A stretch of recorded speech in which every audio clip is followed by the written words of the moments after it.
बिस्मिल्लाहिर्रहमानिर्रहीम। अस्सलामुअलैकुम। मैं झुलसा देने वाली गर्मी में सारा दिन फुटपाथ पर भीख मांग मांग कर थक चुकी थी। ऊपर से मेरी बड़ी सी चादर में और ज्यादा गर्मी की शिद्दत महसूस हो रही थी। मैं अपनी किस्मत पर अफसोस करती अब किसी सायादार जगह की तलाश में मारी मारी फिर रही थी। यहाँ थोड़ी देर सांस लेने के बाद मुझे अपने घर की राह लेनी थी। घर भी क्या था, शहर से दूर खंडर रात में बनी हुई झोंपड़ियों में से एक झोंपड़ी थी, जहां रात गुजारने और सर छुपाने की जगह मुयस्सर आ जाती। मैं अब एक पार्क में दाखिल हो चुकी थी, जहां शाम के वक्त बच्चे खेल रहे थे और माएं एक तरफ बैठी बच्चों को देख रही थी। आज मेरे पास इतने पैसे जमा हो गए थे कि मेरा गुजर बसर हो सकता था। अब मजीद मुझे उस वक्त भीख नहीं मांगनी थी। मैं एक कोने में बैठकर सब लोगों का जायजा ले रही थी कि अचानक मेरी नजर एक चेहरे पर आकर रुक गई। ये चेहरा जाना पहचाना था और सेकंड से भी पहले मैं इसे पहचान चुकी थी। ये बिलाशुबा वही थी। मैं उठी, तकरीबन दौड़ने के अंदाज में उसकी तरफ बढ़ी, क्योंकि आज मुझे अपने दिल का बोझ कम करने का मौका मिला और मैं ये मौका किसी सूरत भी गंवाना नहीं चाहती। मैं अब उसके करीब पहुंच चुकी थी। वो भी मेरी तरफ मुतवज्जो हो चुकी थी। उसे देखकर मैंने अपना नकाब गिरा दिया और वो हैरत से मुझे देखने लगी, लेकिन अचानक उसने मुंह मोड़ लिया और उठकर वहाँ से जाने लगी और थोड़ी दूर खेलते एक बच्चे का हाथ थाम लिया। मैं भी उसके पीछे लपकी और उसके सामने हाथ जोड़ दिए कि एक बार वो तहम्मुल से मेरी बात सुन ले और मुझे माफ कर दे, तो शायद मेरी सजा भी कुछ कमी हो जाए। वो मुझे बगैर देखे रुक गई। मैंने अटकते हुए लहजे में माफी मांगते हुए उसके सामने एक बार फिर हाथ जोड़ दिए और उसे कहा कि जो कुछ उस दिन उसके साथ हुआ मैं भी उसमें शामिल थी और जानती थी कि तुम बेकसूर हो, लेकिन न जाने मेरी जबान पर कौन से ताले लगे हुए थे जिन्होंने मुझे जबान खोलने ही न दी। उसने एक नजर मेरे हुलिये पर डाली और हाथ में पकड़े हुए महंगे पर्स से चंद पैसे निकालकर मेरे हाथ में थमा दिए और अपने घर का एड्रेस दिया कि जब भी जरूरत हो तो मैं उसके पास आ सकती हूँ। मैं उसकी दरिया दिली पर बहुत हैरान रह गई और वहीं बैठकर बीते हुए वक्त को सोचने लगी, जबकि वो अपने बच्चे को साथ लेकर वहाँ से चली गई। मुझे अपना माजी याद आने लगा और यूं लगा जैसे जहन के पर्दे पर कोई स्क्रीन नस्ब कर दी गई है जिस पर कुछ फिल्म की तरह चल रहा है। ये उस वक्त की बात है। मैं एक बड़े घर की बहू थी। मेरे वालिदैन बचपन में इंतकाल कर गए थे और मैं अपने दूर के रिश्तेदारों के घर यतीमी की जिंदगी गुजार रही। मेरे रिश्तेदारों के यहाँ एक दिन उनके एक दोस्त का आना हुआ और उनकी नजर मुझ पर पड़ गई। यूं उस नेक दिल इंसान ने मेरा रिश्ता अपने बेटे के लिए मांगकर मुझे एक आलीशान घर में ब्याह लिया। मैं उस घर की बड़ी बहू बन चुकी थी। जिंदगी में हर तरफ सुकून ही सुकून आ गया, लेकिन अचानक एक दिन बड़े हादसे में मेरे शौहर चल बसे और मैं जवानी में ही बेवा हो गई। मेरे शौहर सिर्फ 2 भाई थे और अब मेरा छोटा देवर ही रह गया। मेरी सास उसकी शादी करना चाहती थी, लेकिन मेरे ससुर ने कहा कि वो अपनी यतीम भतीजी के अलावा किसी और से अपने बेटे की शादी नहीं होने देगा। मेरी सास इस शादी पर राजी नहीं थी, जबकि देवर और ससुर उसकी मर्जी शामिल थी। मेरी सास को लगता था कि जो बहें मेरे ससुर के पसंद की आती हैं वो यतीम लड़कियां पहले अपने माँ बाप को खाकर बैठी होती हैं और बाद में शौहरों को भी खा जाती हैं, यानी उनकी नहुसत बरे साए से उनके शौहरों की मौत हो जाती है। मेरी सास की इस छोटी सोच ने शौहर के मरने के बाद मेरी जिंदगी भी अजीरन बना दी, लेकिन इस घर के सिवा मेरा कोई दूसरा ठिकाना नहीं था, इसलिए मैं चुपचाप सब सुनकर बर्दाश्त कर रही। जिन दिनों मेरे देवर की शादी को लेकर घर में झगड़ा चल रहा था, एक रात मेरे ससुर अचानक बीमार हो गए और उनकी हालत बहुत ज्यादा बिगड़ गई, जिसे देखते हुए मेरे देवर इन्हें अस्पताल ले गया, जहां डॉक्टर ने बताया कि इन्हें फालिज हो चुका है और अब वो शायद ही ठीक हो। मेरा देवर ससुर को घर वापस ले आया और माँ पर खूब बरसा कि इस मर्तबा तो वो खुद ही अपने शौहर को खा रही हैं। मेरी सास भी शायद सदमे की हालत में थी, इसलिए चुपचाप अपने अलग कमरे में बंद हो गई और बहुत ही कम किसी से बात करती। ससुर की हालत को देखते हुए मेरे देवर ने मुझसे कहा कि एक काम वाली रख लेते जो अब्बू का काम कर देगी। मैंने भी इस बात पर हामी भर ली, क्योंकि मैं जवान बहू ससुर के कमरे में हर वक्त तो नहीं रह सकती थी, इसलिए बड़ी उम्र की एक मुलाजमा को रखना ही बेहतर था, क्योंकि अब तो मेरी सास भी अपने कमरे में ही बंद रहती। कुछ ही दिन बाद मुलाजमा का बंदोबस्त हो गया। मुलाजमा रोज काम पर आती और कमरे में ही वक्त गुजार। जब मेरा देवर घर आ जाता तो मैं भी अपने ससुर के पास उसकी मौजूदगी में चली जाती, लेकिन मेरी सास बहुत ही कम कमरे से निकलती और ससुर के कमरे की जानिब तो देखती तक नहीं थी। मेरे लिए ये बात बहुत हैरान कुन थी, लेकिन खामोश तमाशाई बनी हुई सब कुछ देखती रही और कर भी क्या सकती थी। एक दिन मैं अपनी दूर के रिश्तेदारों के घर गई, जिन्होंने मुझे बचपन में पाला पोसा था, कि मुझे घर से कॉल आई। फोन पर मुलाजमा की आवाज थी जो काफी डरी सहमी थी। उसने मुझे फौरन घर आने का कहा। मैं उसी वक्त जल्दी जल्दी घर पहुंची तो मुलाजमा दरवाजे में खड़ी थी। उसने मुझे कहा कि मैं यहाँ काम नहीं करना चाहती, इस घर में साया है। मेरा हिसाब किताब करे और मैं यहाँ से जाऊँ। मैं उसकी बात सुनकर बहुत परेशान हुई। मैंने उसे कहा कि तफसील से बताओ कि क्या हुआ है, लेकिन वो कुछ भी बताने पर आमादा नहीं, बल्कि अपना पैसा छोड़कर जा रही थी कि अचानक मेरी सास भी वहाँ चली आई। उन्होंने पैसा निकाल कर मुलाजमा को दिए और सिरे से फारिग कर दिया। मैं ये देखकर बहुत हैरान हुई कि ये तो कमरे से निकलती ही नहीं, मगर आज कैसे दरवाजे पर आ गई। लेकिन मैं मजीद कुछ कहे बिना चुपचाप घर के अंदर चली गई और अपने ससुर के लिए खाना बनाकर उनके कमरे में ले जाने के लिए ट्रे तैयार की। तो मेरी सास भी किचन में पहुंच गई। उन्हें किचन में देखकर मैं दिल ही दिल में मजीद हैरान हुई। अब भी इनके आने का मकसद तलाश कर रही थी कि वो खुद ही बोल, ये खाना मुझे दे दो, मैं ले जाती हूँ और खुद खिला दूंगी। मैंने बगैर कोई दूसरा लफ्ज कहे बर्तन इन्हें थमाए और खुद कमरे में चली आई। शायद आज का दिन एक बहुत हैरान कुन मंजर दिखाने वाला था। उस दिन के बाद वह ससुर के कमरे में खुद जाने लगी। मुझे लगा कि इन्हें अब अपने शौहर का एहसास हो चुका है, इसलिए खिदमत कर रही हैं। मगर अब मेरे ससुर भी पहले से ज्यादा कमजोर हो गए और दिन ब दिन उनकी सेहत गिरती जा रही। एक दिन मेरे देवर ने माँ से कहा कि वो अब शादी करना चाहता है ताकि उसकी बीवी आए और घर में एक मजीद औरत की कमी भी पूरी हो जाए। मेरी सास बिना कुछ कहे मेरे देवर की शादी पर राजी हो गई और दिन रात उसकी शादी की तैयारियों में लग गई। कम ही अरसे में मेरी सास ने शादी के सब काम में दिलचस्पी से मुकम्मल किए और अपने बेटे को ब्याह लाई और मेरी नई देवरानी ब्याह कर ससुराल आ गई। मेरी नई देवरानी बहुत मासूम और सादा मिजाज थी। वो हर किसी की बात पर सर झुका देती और जमाने की चालाकियां उसे बिल्कुल भी नहीं आती थी। सास ने नई दुल्हन को आते ही ससुर के कमरे में खिदमत पर लगा दिया और मेरा देवर भी अपनी बीवी को यही तलकीन करता कि अपने बीमार ससुर की खिदमत दिलो जान से करे। मेरी देवरानी हर वक्त ससुर के कमरे में ही रहने लगी। मेरी सास ने एक मरतबा फिर से अपने कमरे से निकलना बंद कर दिया था और ससुर की सारी जिम्मेदारी मेरी देवरानी पर आ गई, जिसे वो खुश असलूबी से निभा रही। इन्हीं दिनों मेरा देवर अपने एक दोस्त को घर ले आया और घर का ऊपर वाला पोर्शन किराए पर दे दिया। मेरी सास ने इस बात पर एतराज किया तो मेरे देवर ने कहा कि घर है, खर्चे बढ़ गए हैं और अब्बू की दवाइयाँ भी बहुत महंगी आ रही हैं, इसलिए हमें अजाफी आमदनी की जरूरत है।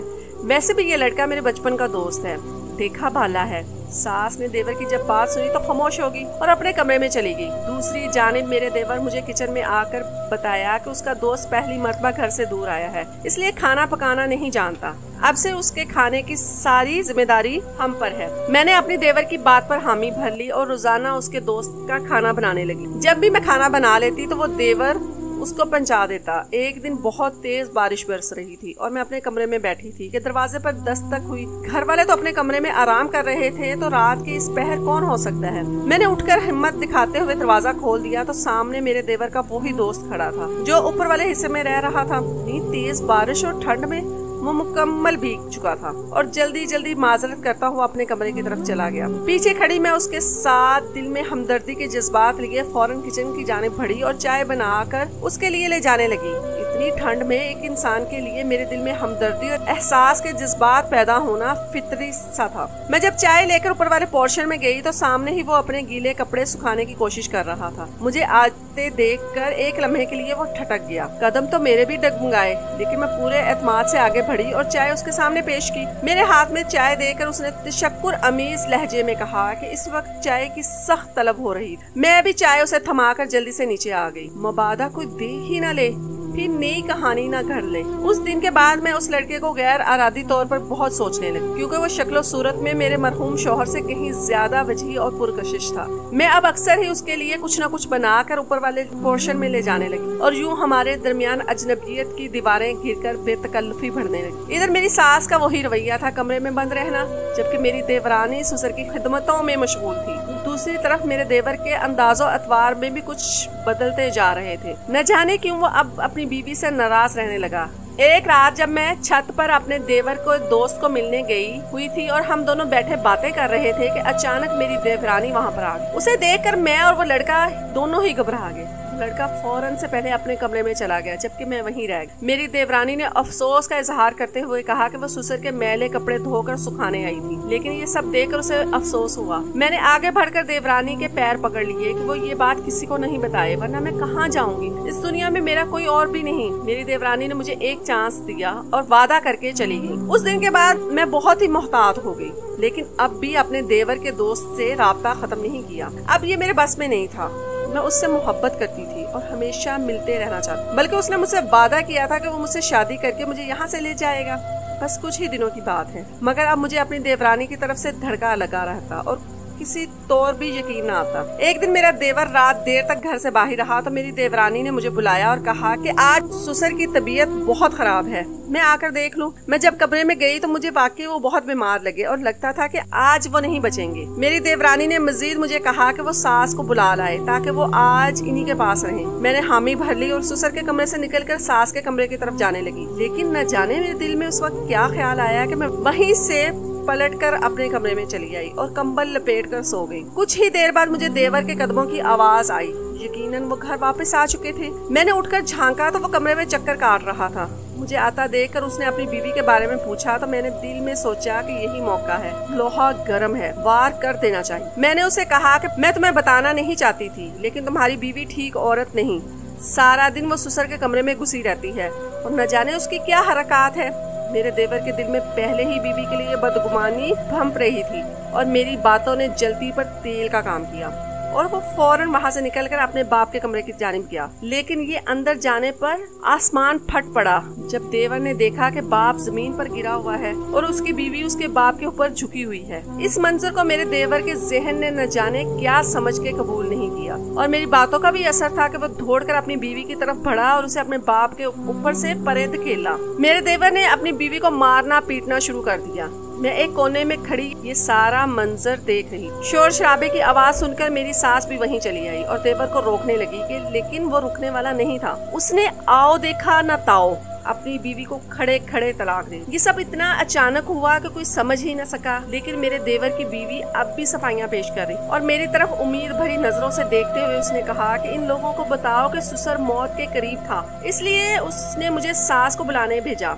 लेकिन जब मैं वापस नहीं आई तो वो ससुर को उठाने की कोशिश करने लगी, जिसके नतीजे में वो गिर गई। लेकिन मैं इस लम्हे से साफ मुकर गई और अपने देवर से कहा कि ये बहुत दिन से इस घिनौने फेल में मुलव्विस थी। मैं वहीं चुपचाप ये सब देख रही थी क्योंकि मेरे सच बोलने से कोई भी यकीन नहीं करता। मेरी देवरानी फटी फटी नजरों से मेरी तरफ देखने लगी। उसे तलाक तो हो चुकी थी, लेकिन उसके दामन पर यह बदनामी का दाग मेरे सच बोलने से मिट सकता था, मगर मैंने ऐसा नहीं किया। इसी दौरान मेरे देवर ने दौड़कर अपने बाप को उठाने की कोशिश की तो पता चला कि वो मर चुका है। शायद मेरे ससुर ने अपने बेटे की हरकत का सदमा दिल पर लगा लिया था। मेरी देवरानी उसी वक्त घर छोड़कर हमेशा के लिए चली गई और हम सब अपने ससुर की तदफीन में मसरूफ हो गए। मेरी सास इद्दत में बैठ चुकी थी, लेकिन मैंने महसूस किया कि वह बहुत पुरसुकून थी। मेरी सास की इद्दत मुकम्मल होने के बाद एक दोस्त से मिलने आई। मैं अपनी सास के कमरे की बाहर की जानिब खिड़की में खड़ी हुई थी, जहाँ से अंदर की आवाज साफ सुनाई दे रही। मैंने खिड़की का पर्दा जरा सा सरका लिया था, जहाँ से अंदर का मंजर साफ नजर आ रहा था। मेरी सास खुश दिली से बातें कर रही थी। लगता ही नहीं था कि कुछ महीने पहले इस औरत का शौहर मर चुका है। कुछ देर बाद मेरी सास उठकर अपनी अलमारी की जानिब गई और एक पुड़िया सी लाकर अपने दोस्त को थमा दी और मेरी सास के चेहरे पर एक पुरइसरार सी मुस्कुराहट थी। अगले ही लम्हे मेरे कदमों तले से जमीन निकल गई जब मेरी सास ने अपनी दोस्त से कहा कि वो अपना काम मुकम्मल कर चुकी है। एक तीर से दो शिकार हो गए हैं। एक तरफ शौहर को ये दवा मिलाकर देने से वो बिस्तर पर लग गया और दिन ब दिन कमजोर करके खत्म कर दिया गया, जबकि दूसरी जानिब नापसंदीदा बहू को भी ठिकाने लगा दिया गया। मुझे अपने कानों पर यकीन नहीं आ रहा था कि मेरी सास इस हद तक भी जा सकती है। दूसरी औरत जो कि मेरी सास की दोस्त थी, अब वो मेरे बारे में पूछ रही, जिस पर वो सफाक औरत बता रही थी कि अब मैं इस घर में ही रहूंगी क्योंकि एक कुल वक्ती मुलाजमा की भी तो जरूरत है। उसी लम्हे मुझे अपनी संगीन गलती का एहसास हो चुका था। मुझे उस दिन अपनी देवरानी के साथ ये जुल्म नहीं होने देना चाहिए था और बाद में सच बोलकर उसे बचा लेना चाहिए था, बल्कि मुझे ऐसा कुछ करना चाहिए था कि मेरी सास रास्ते से हट जाए, क्योंकि मेरी जिंदगी की रुकावट मेरी देवरानी नहीं बल्कि मेरी सास थी। मुझे अब एहसास हो चुका था कि जो औरत अपने शौहर को रास्ते से हटा सकती है वो मुझे भी ठिकाने लगाने में देर नहीं लग करेगी। उसी रात मैंने अपने देवर के दोस्त को पैगाम भेजा कि मुझे यहाँ से भगा कर ले जाए वरना बहुत देर हो जाएगी। वो मेरे कहने पर उसी रात आ चुका था और मैं रात के अंधेरे में उसके साथ भाग। जाते जाते मैं अपना सारा जेवर भी साथ ले गई जो मेरी शादी पर मेरे ससुराल ने मुझे दिया। मैं जिस लड़के के साथ भागी थी उसका तो अपना कोई मजबूत ठिकाना ही नहीं था, इसलिए वो रात मुझे अपने दोस्तों के पास ले गया और कहा कि आज रात हम यहाँ रहेंगे, लेकिन मुझे कुछ ठीक नहीं लग रहा था। रात जब मेरी आंख लगी तो मुझे खबर ही ना हुई, और जब मैं सुबह जागी तो मेरे जेवरात वाला बैग गायब था। रातों रात न जाने वो कौन चुरा कर ले गया। मैं जिस लड़के के साथ भागी थी उसे जगाकर सारी सूरत हाल बताई तो वो भी हैरान हुआ कि कौन उठा कर ले गया है। लेकिन एकदम मेरे जहन में ख्याल आया कि यकीनन मेरे हाथ में बैग देखकर उसके दोस्तों को पता तो चल गया होगा कि बैग में जरूर कुछ नकदी या सोना है, क्योंकि हमेशा घर से भागने वाली लड़कियों के पास ये सब जरूर होता है। मैंने उस लड़के से कहा कि ये सब तुम्हारे दोस्तों का किया हुआ है, अगर वो जेवर नहीं मिला तो मुश्किल हो जाएगी, हमारे पास पैसे कम हैं और हम गुजारा नहीं कर सकते। वो लड़का मेरी बातों में आकर अपने दोस्तों से लड़ने लगा, जिसके नतीजे में उन्होंने हमें वहाँ से निकल जाने का कहा। हम दोनों वहाँ से निकलकर किसी नए ठिकाने की तलाश में मारे मारे फिरते रहे। शाम तक उस लड़के ने मुझे कहा कि मैं एक औरत के पास कभी कभी जाता था, इसलिए तुम कहो तो वहाँ ले चलूं, हमारे पास कुछ दिन गुजारने के लिए ठिकाना होगा। मुझे पता तो चल गया था मैंने भागकर कितनी बड़ी गलती की है, लेकिन इसके सिवा कोई दूसरा रास्ता नहीं था, इसलिए मैं फौरन मान गई। मगर अगले ही लम्हे उस लड़के ने मुझे बात बताई जिसे सुनकर मेरी रूह कांपी। उसने कहा कि वो कोई ठीक औरत नहीं। मैं समझ तो गई, मगर फिलहाल भरोसा करने के सिवा मेरे पास कोई दूसरा रास्ता नहीं था। ऐसी जगहों पर जाने वाला मर्द कौन से अच्छे होते हैं। मुझे अब शिद्दत से एहसास हो रहा था। मैंने अब मजबूरन अंधा एतमाद करते हुए कहा, कुछ भी हो, बस रात गुजारने के लिए कहीं ले चलो और मुझे तुम पर यकीन है।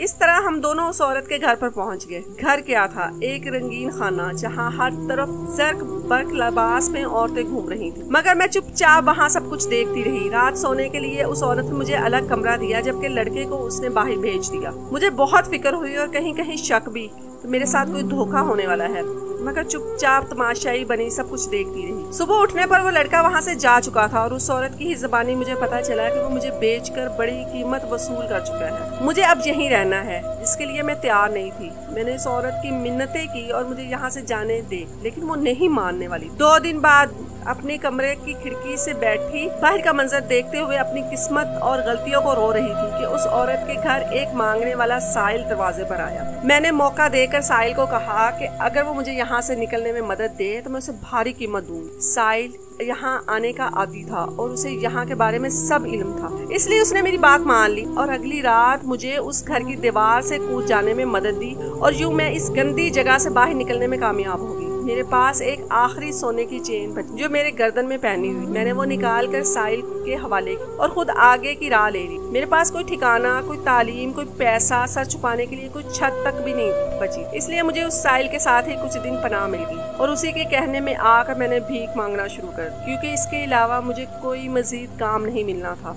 और बाहर की दुनिया बहुत खराब। मुझे कभी कभी शिद्दत से एहसास होता है कि ये सब मेरे इसी गुनाह की सजा है जो मैंने अपनी देवरानी और मरहूम ससुर के खिलाफ झूठ बोलकर किया। मगर मैं फिर भी खुशकिस्मत थी कि मुझे अपनी सच्चाई में कुछ कहने का मौका और माफी मांगने का मौका दुनिया में ही मुयस्सर आ गया और आज मैं कदरे हल्के दिल के साथ अपनी पुरानी झोंपड़ी की जानिब जा रही।